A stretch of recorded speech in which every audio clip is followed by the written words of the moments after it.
And alhamdulillah, Allah subhanahu wa ta'ala revealed to us something called deen over 1,400 years ago. And He did it in total completion. And Allah said about it in the Quran, A'udhu billahi min shaitanir rajim, Al-yawmul akmaltu lakum dinakum wa atmamtu alaykum ni'mati wa raditu lakum islam ad-dina. Most of you know this much better than me. But the English translation is what we want to talk about today. Because very frequently people use the wrong words or words that are not strong enough to convey the correct message. And Allah talks about this deen when He says, on this day have I perfected for you your deen, conferred upon you my biggest ni'mah, ni'mati, and have chosen for you to make aslama, to submit to Allah in Islam. The word deen doesn't mean religion. All the translations say that, but it doesn't mean just that. Religion's too small. And deen is much bigger than this. Deen is your way of life. Today, the word religion conveys a message to somebody. He thinks, oh, this is what you do on Sunday. Huh? If you're a Christian. Or something you do on Saturday, if you're Yahudi, if you're Jewish. It doesn't convey the correct message, because deen is for everybody. Everybody has deen. It may not be Allah's deen, but everybody has a deen. And Allah talks about, in the deen indallahi al-Islam. The only deen for Allah is what? Islam. The deen is to submit to Allah. Also Allah says, وَمَنْ يَبْتَغِي غَيْرُ الْإِسْلَامَ دِينًا فَلَا يُقْبَلَ مِنْهُ وَهُوَ فِي الْآخِرَةِ مِنَ الْخَاسِرِينَ. Clear? He is saying whoever wants deen other than the deen which He prescribes, he's not going to accept it. You can't make up your deen. Many people make up religions, by the way. They have a brand new religion just getting started right here in New Zealand. It's more of a joke than anything else. They call it the Jedi religion. Yeah. Some high-tech guys that don't want to believe in anything, they just started to come up with this idea called Jedi religion. I see some of you have heard of it. You know what I'm talking about. They have maybe 7,000 people already, this new religion called Jedi. They think that's funny. Many people take religion as a joke today. Allah warns us about this. Not to take the people who are making mockery of our deen, don't take them as your awliya. Very clear. Don't take these people as your intimates, because if you do, they won't fail in taking you away from the deen of Allah subhanahu wa ta'ala. Even when they want to joke around, you should tell them, look, your way is your way and my way is my way. Even when they came to Rasulullah sallallahu alaihi wasallam, pay attention. They went to him and offered him a deal. If you guys, meaning the Muslims, you will worship Allah, Al-Uzza, Al-Manat, their false gods that they had, their idols. You worship that for 1 year, and then we'll worship your God for 1 year. Okay, it's a good deal. Before he can open his mouth, before he makes any comment from himself, look what Allah subhanahu wa ta'ala tells him to say. Qul. I mean, Allah is telling him, say it. Qul ya ayyuhal kafirun la abudu ma ta'budun wa la antum abiduna ma abud wa la ana abiduma ma abattum lakum dinukum waliya din. Clear. Say, oh you who do what? They said disbelieve. Again, I'm going to tell you this word is bigger than that. If you just said disbeliever, you're not conveying a correct message. When Allah says kafir, this is something very heavy. A kafir is not just somebody who doesn't know. Somebody who doesn't know, you might say he doesn't believe, but he doesn't know. But kafir means he knows and he denies. Why? Because the word kafara doesn't just mean disbeliever. It means anything which is covered up. Even Allah makes kufr. You didn't know that? Yeah. When He covers and makes kafara over your itham and masiyah. When Allah covers it, it's called kafara, from the same root. And it's not a bad word unless the person is using it in a bad way. Because it also means, this word kafir, means a farmer, one who digs the ground, plants the seeds, and covers the seeds. In the same way that a farmer covers the seeds is what a person is doing when he becomes kafir. He knows the seeds are there, doesn't he? And he knows he's the one covering the seeds, doesn't he? He made the conscious choice to disbelieve or become kafir. One who covers the truth. The truth is there. The truth never changes. The haqqa la ilaha illallah is always and doesn't change. Everything else in this universe is changing. You know that. Everything's changing all the time. But haqq never changes. It stays. La ilaha illallah. This is the real deen. The way of Muhammad sallallahu alayhi wasallam, and the way of Isa alayhi salam, Jesus, peace be upon him, the way of Sulaiman, the way of Dawood, the way of Ezra, the way of Adam, the way of Ibrahim. Name any prophet, peace be upon all of them. Did they or did they not teach the people La ilaha illallah? There's only one God, just worship Him and follow the way. The way, the way, the way. And this is our subject, the way. The deen means the way. And everybody has a way. In the surah I read to you, it says, say, O you who cover up the truth, you kafir, I don't worship what you worship. You don't worship what I worship. I'm never going to worship what you worship. You're never going to worship what I worship. To you, your way, and to me, my way.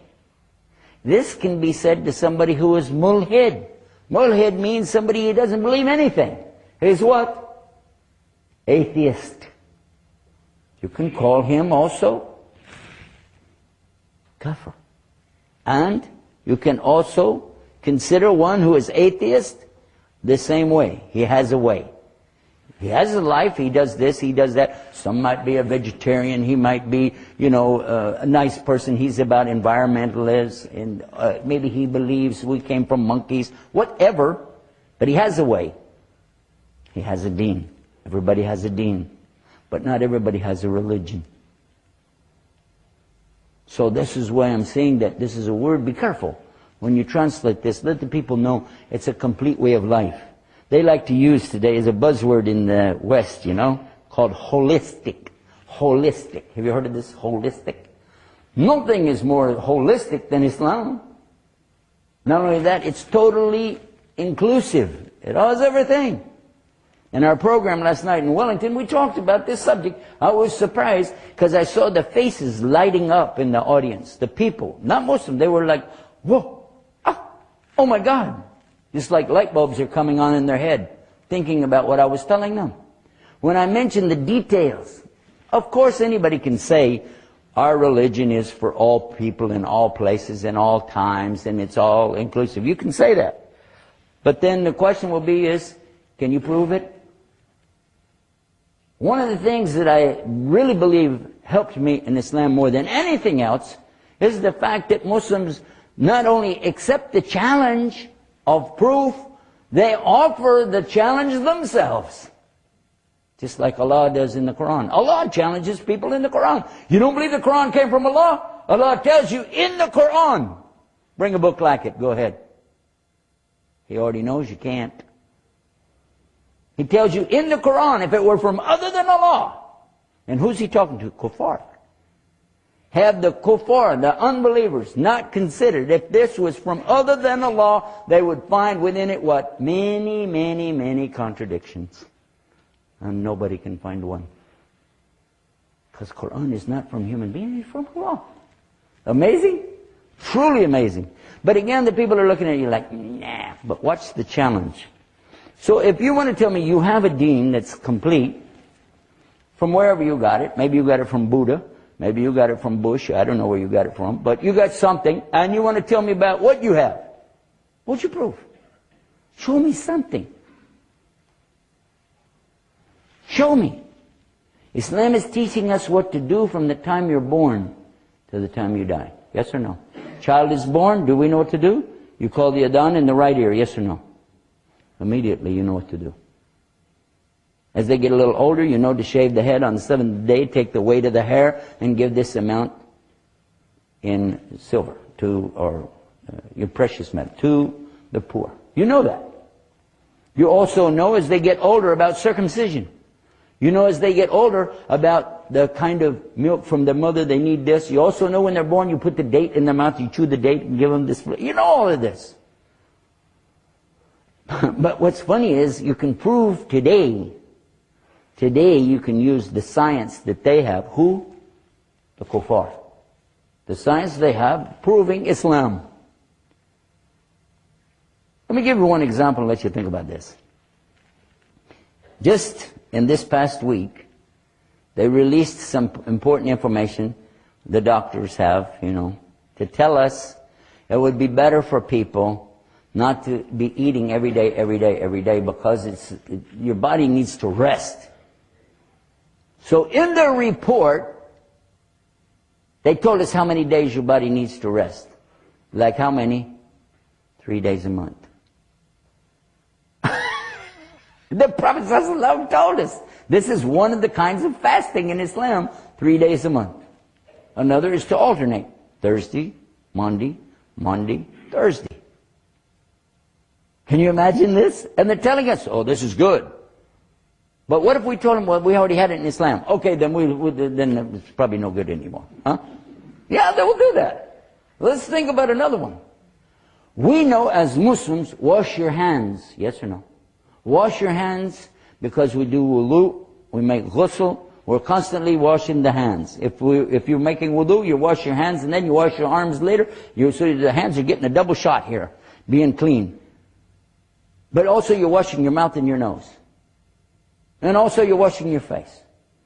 Even your hair, even your feet. Yes or no? How many times a day? As many times as you need wudu, maybe you'd like to do it. It's also sunnah to do it before every salah. If you want to, you can, and you get more ajr. Yes or no? So Muslims are in there in the water all the time, washing, yes. And now they want to tell us with their science. Guess what? It would be better for people, healthy, only about health, if they will wash their hands before they eat. We've already been doing that how long? 1400 years? They want to tell us that it's better that when they go to the bathroom to be real careful not to get any of the stuff on you. Huh? But they're going to use paper and get that all over everything. Muslims been taught 1400 years ago, use water, clean yourself properly, then wash your hands really good. Huh? And always eat with your right hand and always clean yourself with the left. Now when I said that part last night, there was one guy in the audience, he started laughing. Oh, that sounded backward. I said, eat with your right, clean with your left. He went, oh. And then when I started to explain, he froze. He didn't move. And at the end, he was like this, going, wow. Because I came to the point, what happened during you heard about the Black Plague, what they call the Dark Ages of Europe. At that time is when Spain was in its highest level of science. That's when the Muslims were in the best shape. You remember? I don't mean did you remember being there. I mean, do you recall? I'm not that old. But I want you to think about this just for a second and see how this sets. At that time, the Europeans had no knowledge of anything. They really were in the Dark Ages, especially in knowledge. They had no knowledge. They had no universities. They got that idea from Muslims in Spain. Even the black robe that the professors wear came from the professors in the ulama in the universities in Spain. And they still call them ulama today when they graduate. Only they mispronounce it and call them alumni. We didn't know that. We forgot our own deen, didn't we? But what they know today, and they're very proud to tell you, is that people should really wash their hands and get underneath the fingernails and get them really, really clean. This is Sunnah Muhammad ﷺ 1400 years ago. But just do that, and then you can handle people's food. Especially in the fast food places. They have big sign up, wash your hands after the toilet. They want to be sure that, and for sure in the United States, they published it just a couple years ago, how many people are getting hepatitis B which is spread by what? People who go to the bathroom and don't wash their hands, handle your food, you eat it, and you're sick as a dog. Just like that. And they said it, not me. I'm quoting what it said in the article. The people have to learn to wash their hands. We already know that. Do you want to tell us more about our deen? What else would you like to tell us? So one night I'm driving home, coming from a fundraiser, and I'm falling asleep. I can't keep my head up. My daughter reached over, turned the radio on, trying to keep me awake. She turned it up real loud. I heard a voice come out of the radio, and he said, just at the beginning of his sentence, he said, always sit down when you eat or drink. I went, huh? Jamaat Tabligh is in town? Because they're always telling you that. Never stand up when you eat or drink. I'm going, who is this talking? And he began to explain the damage that's caused to the various organs within the body, starting with this tube which goes down to the stomach. And they were talking about something called hiatal hernia, which can be avoided by a person who takes better care of themselves. Don't get too overweight, be careful of your diet, but be sure you sit down when you eat or drink. Your body was not designed to ingest and digest food while you're standing up. Half-hour program, I listened to it all the way home. All about that. And he talked about all the different organs that get messed up and ruptured and damaged, kidneys and bladder, and all the different things he talked about from one thing. One thing. And how about this? When the top embryologist, the one who studies embryos, you know, when babies are first formed, in Toronto, Canada, Dr. Keith Moore, when he heard about Islam, and he heard about the teachings in Islam, he became curious about this, so he accepted a challenge.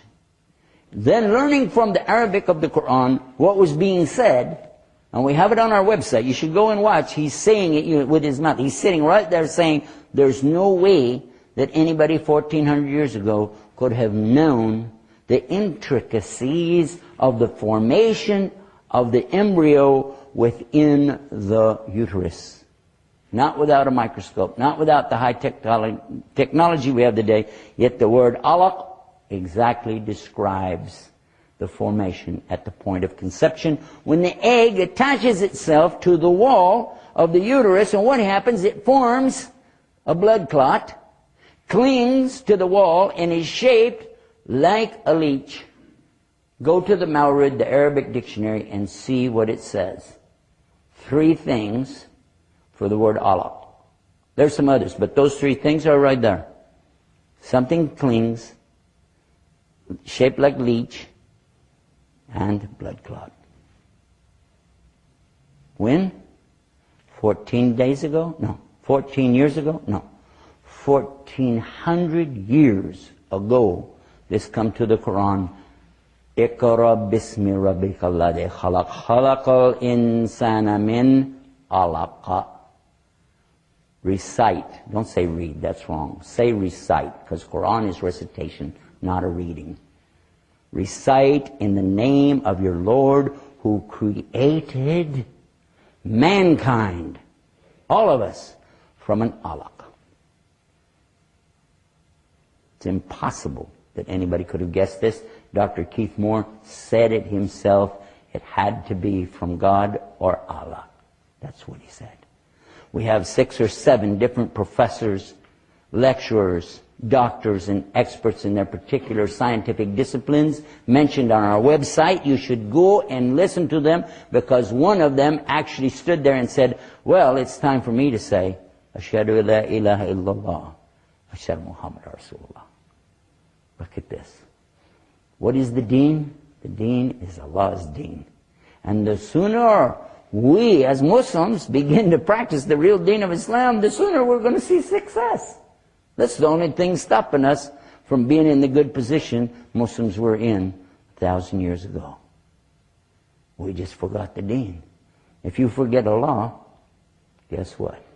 But when you remember Allah, in any gathering, He'll remember you in a better gathering. So we ask Allah to make us on this deen the right way, as real Muslims. Forgive us, give us another chance. Ameen. Rasulullah sallallahu alaihi wasallam is the Khatam al-Anbiya. He's the seal of all prophethood. Nobody can claim to be a prophet after him. If they do claim such a thing, then they are denying what Allah said in Quran. I believe you'll find this in chapter 33, verse 40, Surah Al-Hasab. It says that Rasul sallallahu alaihi wasallam is not the father of any of your men, because only his daughters survived, you know that. Said, but he is the Khatam al-Anbiya. He is the seal of the prophets. That's what he said. No prophet will come after me, he said that. No new deen. But he told us that Jesus, Isa alayhi salam, will return on the last day, and he will be following the same deen that the Prophet ﷺ was on. This is the perfected deen. I've been talking to you about one word from the Quran, the word deen. If you can imagine that there are 6,327 ayat, verses of Quran, if you can imagine this, and realize that the few words that I talked about today, deen, I said it has to be way of life, Iqra has to be recite, just a few words like this, how much more must we learn, study, and learn how to communicate this message to the people so they can better understand. Because when they know the real deen, insha'Allah, then Allah subhanahu wa ta'ala can guide them if they want it. It's up to us. It's up to us. We need to work to share this deen with each other, and share it with our families, and share it with the community, and share it with the world at large. We have to do this. We don't have an option. Because if we don't share it, then what are we all about? What does it say in Surah Al-Imran?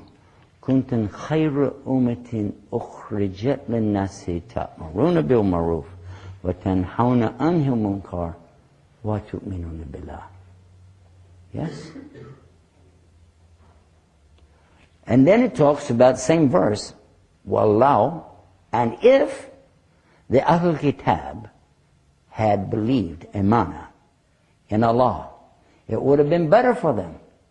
And from them you find some who are having iman. Allah said it. But most of them are fasiqun. Fasiq, disobedient to Allah. This means, and Allah has said this, and the Prophet ﷺ has said this, the closest to us in belief are the Christians. The closest to us in belief are Christians, yes or no? Yes, they are. Don't they believe one God? I know they say Trinity and so on, but they start with that. They will insist that. They believe in Adam, Eve. They believe that there was a devil that brought them out of the paradise with eating the fruit. They have a wrong idea. They think the devil was an angel. That's a mistake, but that's okay. We can teach them about jinn later. Let's talk to them about Allah. They believe there was somebody named Musa, alayhi salam. They believe somebody named Ibrahim, alayhi salam. They believe in a lot of the same things we believe. But they're closer to us than the Yahudi, because Yahudi do not accept Isa, alayhi salam, as the Messiah. They don't. They do not accept that Jesus is the Messiah. They didn't accept it 2,000 years ago, and they don't accept it today. He is the Messiah, without doubt. He's the Christ. Christ is just a corrupted form of the word Christos, which is a translation of the word Messiah. Messihi. Isa, Jesus, is the Messiah. He's a miracle birth. We know this in the Quran. He did miracles. People were sick, they got well. People had skin disease, they got cured. Person was blind, he could see again. Even a dead person brought back to life. All of these things are mentioned in the Quran. So if they said, well, they have something different than us, show us. What do you have different that we don't have? We have more than you do because we have proof. But Jesus is not God, and He's not a Son of God. And He did not die on the cross for anybody's sins. There isn't anybody going to carry your burden, and I'm not going to carry your burden. It's not going to happen. Nobody's going to carry each other's load. It's not going to be that way. Each is going to be responsible for what he did. لا يكلف الله نفسا إلا وسعها لها ما كسبت وعليها ما اكتسب. Yes or no? It's very clear. I want us to work on the Christians, though, and be good with them, as Prophet ﷺ was good with them, and take care of them, and spend time with them, and sit with them, and open up with them, and share with, get them to come to the masjid, let them see. Don't try to convert them.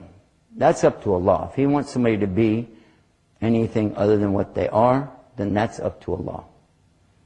But at least tell them the truth. And by the way, before I leave this minbar right here, I promised myself something that I would do in New Zealand. And if you don't like it, don't worry, I didn't do it for you anyway. I'm doing this for Allah. I want to mention what Allah mentioned in Surah Baqarah. He tells us, I think you'll find it in ayah 274, 276 in Baqarah. He declares harb. Be apprised of harb. Harb means what? War. Allah is declaring war on some people. And He said, and war from His messenger. Don't come and say, oh, I love the Prophet sallallahu alayhi wasallam. And then you go do this thing mentioned in this ayah because Prophet is declaring war on you too. What is the thing I'm talking about? What am I talking about? Yes, exactly. And He sallallahu alayhi wasallam told us in a beautiful hadith. This hadith is in, you're going to find this hadith in Sahih Bukhari. Inshallah. You look for it and you're going to be surprised when you read what it says. I think it's in volume 6, hadith number 494b. Check it out. I might make mistakes. I do that all the time. But in this hadith, He's talking about something that you should be very careful about. That there's going to be people who's going to come and make fatwa against what Allah has ordered. People will be saying it's okay for men to wear silk. People will say it's okay for men to wear gold. They will say it's okay for alcohol. They will say it is okay for musical instruments. Did you hear that? This is what He said, sallallahu alaihi wasallam. But brothers, we know also people have made fatwa against the very ayah talking about this riba. I heard about one, I just came from the Caribbean, by the way. I was over there for a big tour that we did. One person told them, he claimed he's alim, he claimed he's imam, and he told the people in this one island, don't worry about riba, you can go up to the bank and borrow any money, it's okay. I give you my fatwa, and if there's any punishment, I'll take it on my back on the Day of Judgment. Don't worry, I'll take it for anybody. Go ahead. This, with the statement alone that he made at the end should make you wake up and go, A'udhu Billah. Not only I don't take fatwa from this guy, I don't even want him to show me to make wudu. In fact, I don't want to stand next to him in the salah, maybe lightning's going to hit him. You talk like this, you're going to take other people's sins. This is not even in our aqidah. But he said it. And of course, those who want to do it immediately ran out and went to the bank and played the game. But those who were guided by Allah said, no, that scares me even more. I'll just stay in a rent house. I've owned real estate more than you can imagine. I have nothing in real estate now. And I'm more happy today than I ever was before. You know why? Because I will need my real estate in the Jannah. That's what I need. Now, if you don't like what I just said, make dua for me that I can deliver it in a nicer way. But I'm still going to say it. I'm still going to say it because Allah said it. And Allah said this too in the Quran, very clear. It's in Surah Al-Isra, a beautiful surah, chapter 17 of Quran. وَقُلْ جَاءَ الْحَقِّ. And say, the truth has come, and it will destroy the falsehood. Verily, the truth always destroys this battle, this falsehood. دستورنا القرآن وديننا الإسلام أركانه الجليلة دعائم الفضيلة وهي الشهادتان كعيدة الإيمان والصوم والصلاة وحج والزكاة